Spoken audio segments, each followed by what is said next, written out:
So, tii sheria bila shuruti. Leo nitawaambia tii sheria bila shuruti katika muktadha wa mipango miji.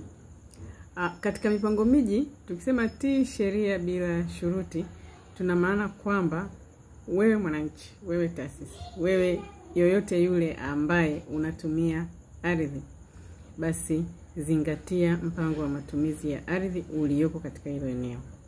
Mpango wa matumizi ya ardhi ama mchoro wa mpango miji uliopo katika hilo eneo, basi uzingatie.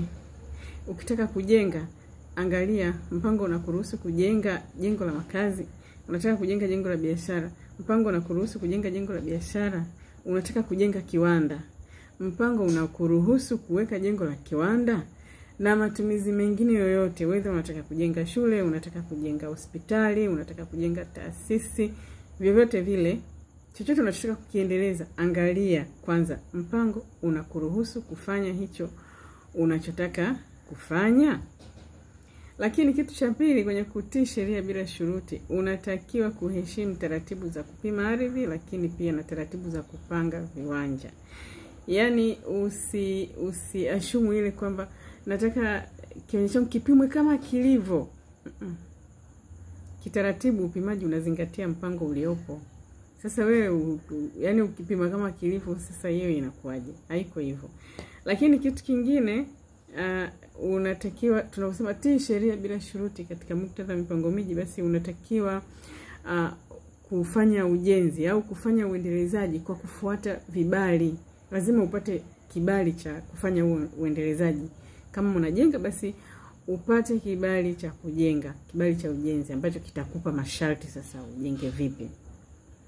Na jambo lingine pia, tunapozungumzia habari ya kutii sheria bila shuruti katika muktadha wa mipango miji, basi tunazungumzia wewe mhusika, mwananchi ama taasisi ama yoyote, basi ushirikiane na mamlaka za upangaji. Ushirikiane na mamlaka za upangaji katika mipango mbalimbali ya kupanga ardhi. Kwa mfano labda mpango wa urasimishaji au mpango wa uendelezaji upya, au kama kuna mpango wa kufanya uendelezaji wa barabara fulani, au yote hii ni mipango ambayo inafanyika kwenye ardhi. Kwa hiyo wewe mwananchi, tunaposema tii sheria bila shuruti, basi unatakiwa ushirikiane na mamlaka za upangaji. Kwetu sisi mamlaka za upangaji ni hizi halmashauri. Halmashauri aidha ya wilaya, halmashauri ya manispaa au halmashauri ya jiji. Hizi ndo mamlaka za upangaji kisheria. Kwa mujibu wa sheria ya mipango miji, zinatambua hizi halmashauri kama ndio mamlaka za upangaji. Sasa ikitokea haujatii sheria bila shuruti, ama kama hii dhana ya kutii sheria za mipango miji bila shuruti haikuzingatiwa, nini sasa kinatokea? Au ni madhara gani sasa ambayo yanakuta hizi jamii zetu? Moja ya madhara makubwa sana ambayo yanaendelea kusumbua mpaka sasa, kuna kuwa na ukuaji holela wa miji. Yaani kila mahali ni informal settlement. Na takwimu zinasema 70% mpaka 80% ya makazi ya mijini, hasa Dar es Salaam, ni informal settlement. Yaani watu, makazi yasiyo rasmi. Kwamba ni makazi yasiyo na miundombinu, ndo tafsiri yake. Kwa hiyo watu wanaishi tu, wana struggle huko, barabara shida, maeneo ya huduma mbalimbali kama masoko shida. Yaani kila kitu ni shida.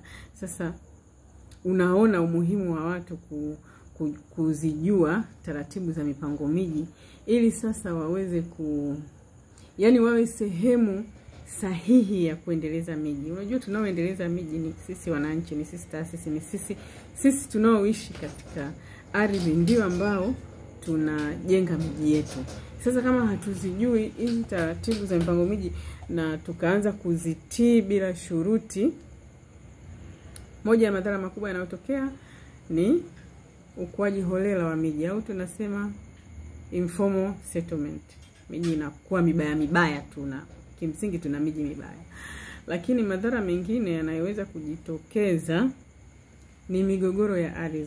Kama watu wanaishi kiholela, wamejijengea makazi kiholela, tunasema hayo maeneo yanakuwa very prone to migogoro ya ardhi.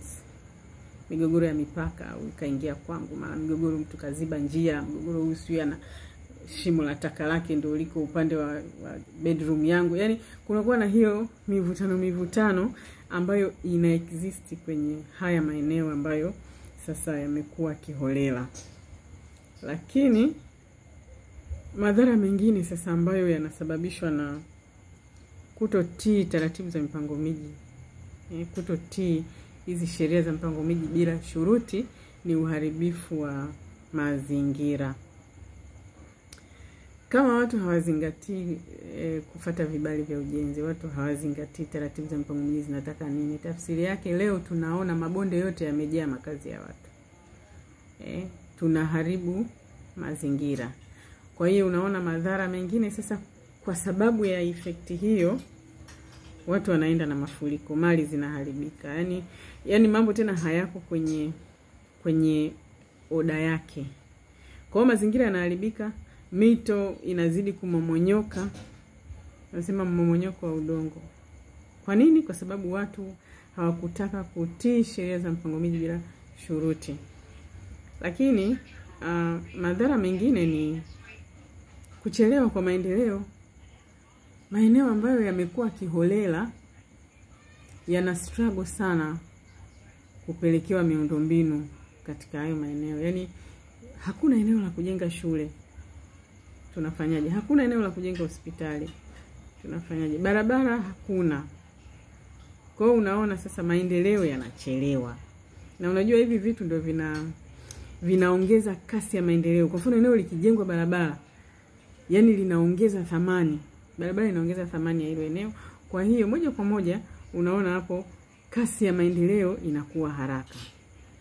Lakini jambo lingine la muhimu sana, kutokutii sheria bila shuruti kunaongeza gharama kubwa sana. Yani gharama kubwa sana kwa serikali. Inaigharimu serikali fedha nyingi sana. Kwa sababu kwanza kupanga miji katika maeneo hayo kunakuwa ni ghali sana. Hata kutaka kupeleka miundombinu, gharama zinakuwa ni kubwa. Unakuta watu wameenda kusquat mbali sana na mji. Ndio wamesquat huko. Hawana shule, hawana hospitali, hawana sijui barabara, hawana maji, hawana umeme. Yani unakuta line ya umeme ilipoishia na huko watu walikoamua kwenda kujiweka ni mbali sana. Sasa unaona zile gharama zile. Ikiletwa bili hapa kila mtu anashangaa, hela zote hizo. Unatajiwa tu kujenga barabara inapita mali fulani mabilioni kadhaa. Watu wale tena wanaanza kuona kwamba hii inakuwaje. Kwa hiyo tujitahidi kutii sheria bila shuruti ili tukwepe haya madhara ya kuendelea kuharibu miji yetu. Jamani, Tanzania tunaharibu miji yetu sisi wenyewe. Tujifunze hizi taratibu za mpango miji ili sasa tuijenge miji yetu, kwa sababu sisi hapa ndo tunaoishi kwenye haya maeneo. Kwa hiyo kama tunaishi tu bila kuzingatia hizi taratibu, of course tunaoumia ni sisi. Angalia haya maeneo ambayo hayajapangwa. Tunasema makazi yasiyo rasmi. Tunaoishi kule ni sisi. Kama tungezijua hizi taratibu mapema, tafsiri yake ni nini? Nikijua kwamba kumbe barabara ninayopaswa kuwa nayo, barabara inayopaswa kufika kwenye eneo langu, standard yake ni mita 10. Ina maana ninapotaka kununua kiwanja, nitanunua sehemu ambayo hiyo standard ya barabara ipo. Hata huyu muuzaji, watu wanaanza kuuza, yani mtu anaanza kukatakata shamba.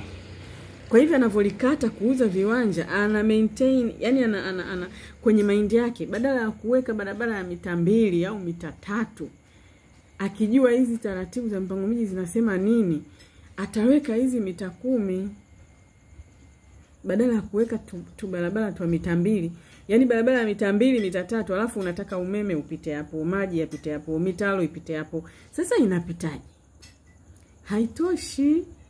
Baadaye unasema nataka hapa kuweka kakiwanda kadogo. Unawekaje?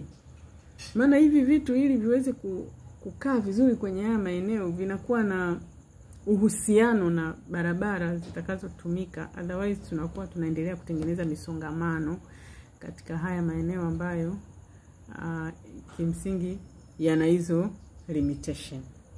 So